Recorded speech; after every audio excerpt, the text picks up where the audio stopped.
excited to introduce Kristin Dean. 15 years in the insurance industry, she has assisted hundreds of people to find coverage they need, prices they are comfortable with, and top-notch service all over Massachusetts and Connecticut. And I can attest to all the things, personal and business. She does an amazing job, and I think sometimes it's not always about price. You have to take into consideration service, and she's just, as she says, she's passionate about networking and building meaningful relationships that have really helped her business soar over the last 5 years. Kristin is here to share her tips on how to get there with the About the Author method. Kristin, come on up.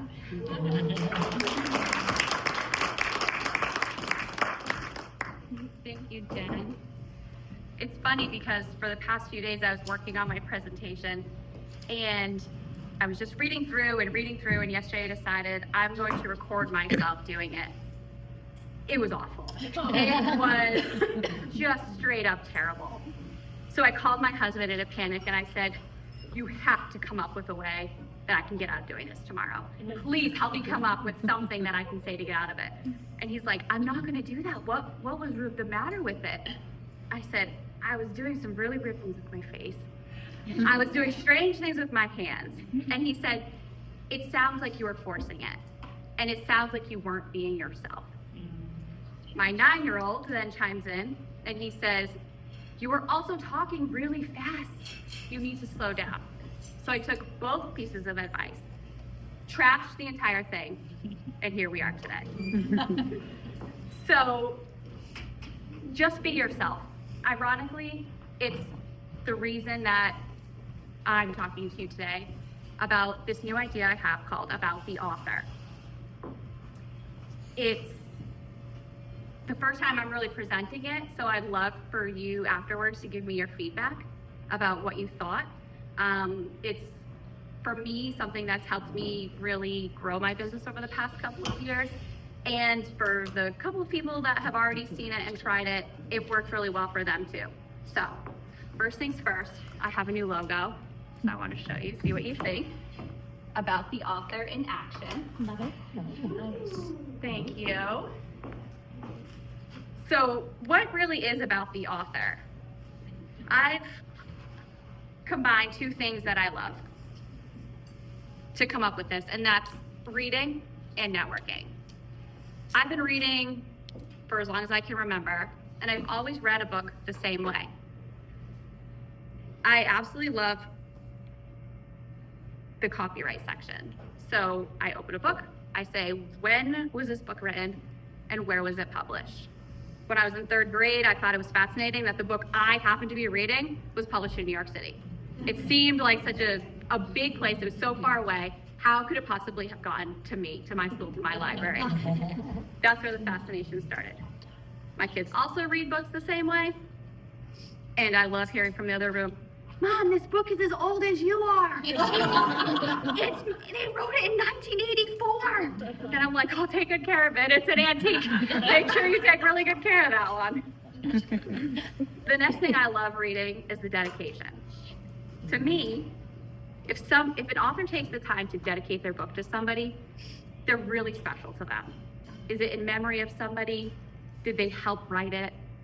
How did this person contribute to their life that they're so important that the book is dedicated to them? Then I get to the About the Author section.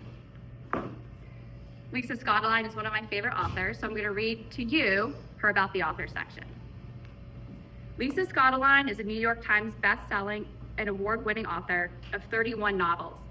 She has 30 million copies of her books in print in the US alone and has been published in 35 countries. Her thrillers have been optioned for television and film.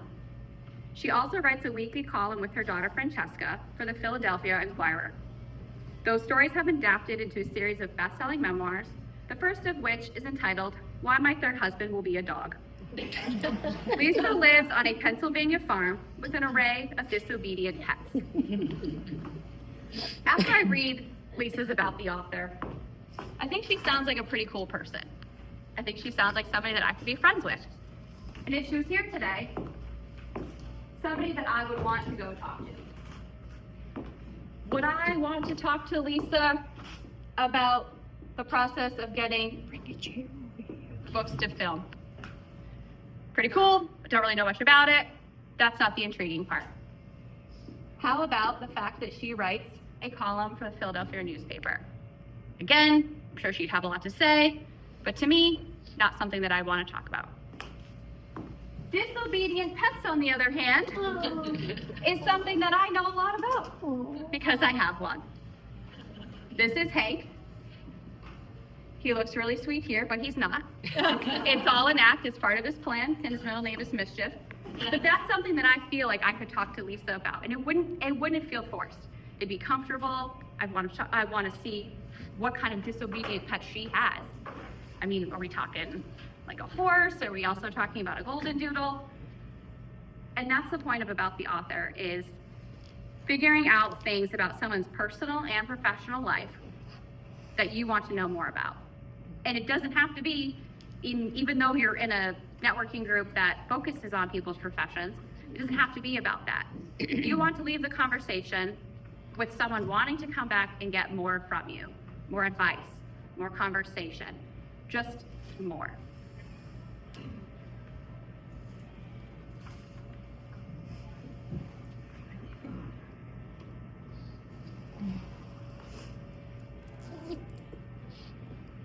Part 2 About the Author is taking action. So step 1 on its own is wonderful. But step 2 is really where you'll feel empowered, because you're taking what you learned about someone and introducing them to somebody else.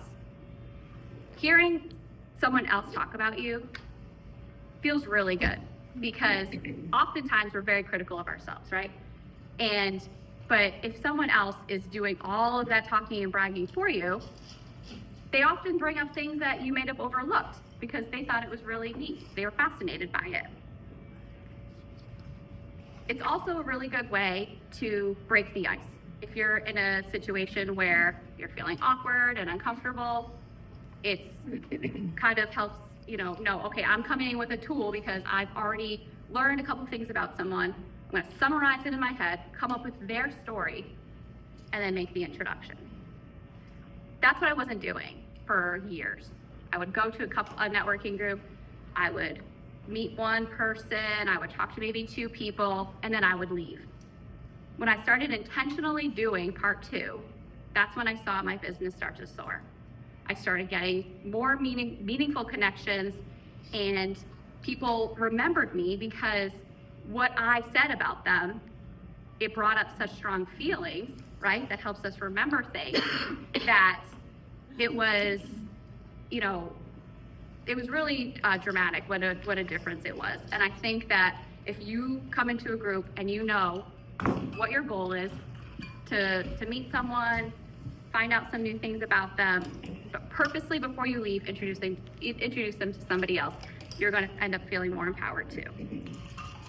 It also works if you're talking with someone that you already know. Jen mentioned that we did this exercise in the coffee chat. We broke into pairs, and then we spent 10 minutes talking to our partner.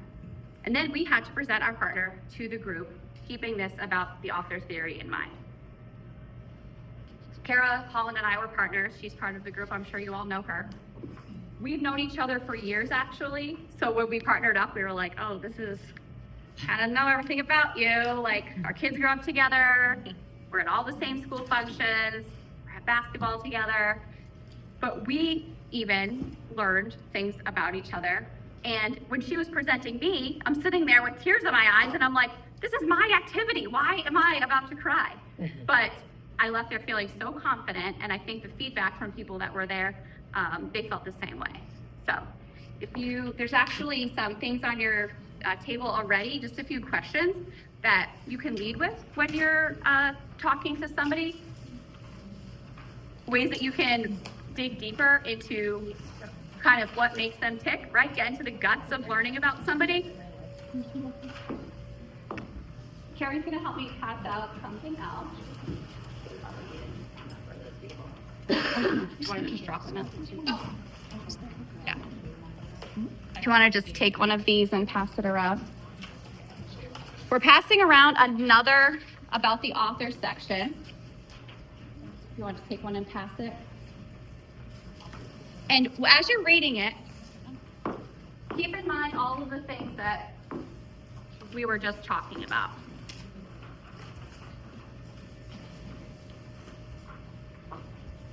This author, as you're reading, I'll tell you, this section came from the back of my 10-year-old's book, which was titled The Smartest Kid in the Universe.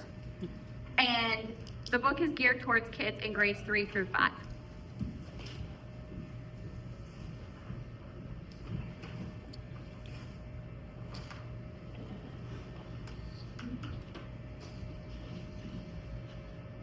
Did everybody have a chance to look through it? Does anybody see something or take away something that is a little bit different from the Lisa Scott line about the author? It's not a huge difference, but knowing that it was written in the back of a children's book, does anything stand out? Used to love camping. So that's one of the key takeaways that I had too, was this about the author is specifically geared towards the age group, right? That's fun. You talk about jelly beans, the fact that he used to love camping, especially if there are marshmallows. If you are doing it about the author on someone, keep the audience in mind. So you may present somebody to this group differently than if you were in a different setting, and you have to kind of, when they say like know your audience, so you might change it a little bit like he did. So I just thought that was really neat and a good comparison to just something else to think about to make that connection more meaningful. Jen mentioned that Kelly the other day did my Women in Business Spotlight interview. And after we were done talking, she sent me the summary. And I was like, you just about the authored me. And we were laughing because you don't realize how many ways you are using it. I know in this group years ago, anytime it was time to do our elevator speeches, right?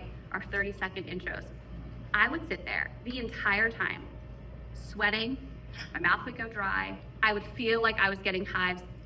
And essentially, I wasn't even concentrating on what anybody else was saying because I was so worried about what I was going to talk about. Since I've been practicing about the author, I found ways to tell a story when I'm up there. And I think you can all do the same thing.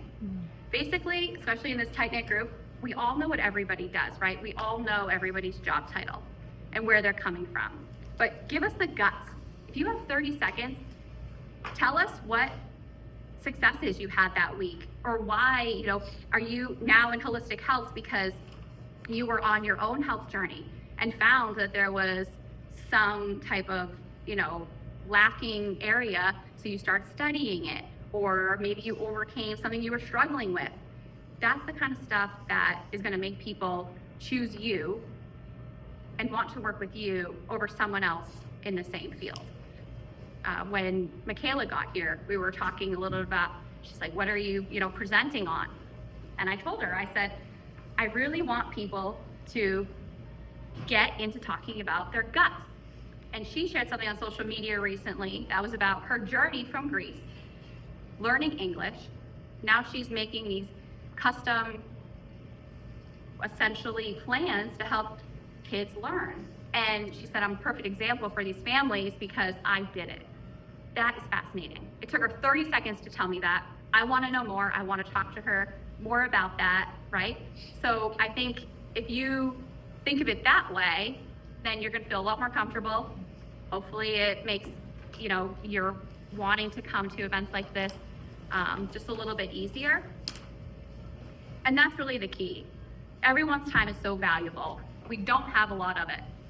But the fact that all of you can come to these, you want to obviously better yourself, better your business, and I think that's pretty awesome. So my message is live it, love it, and share it. Thank you.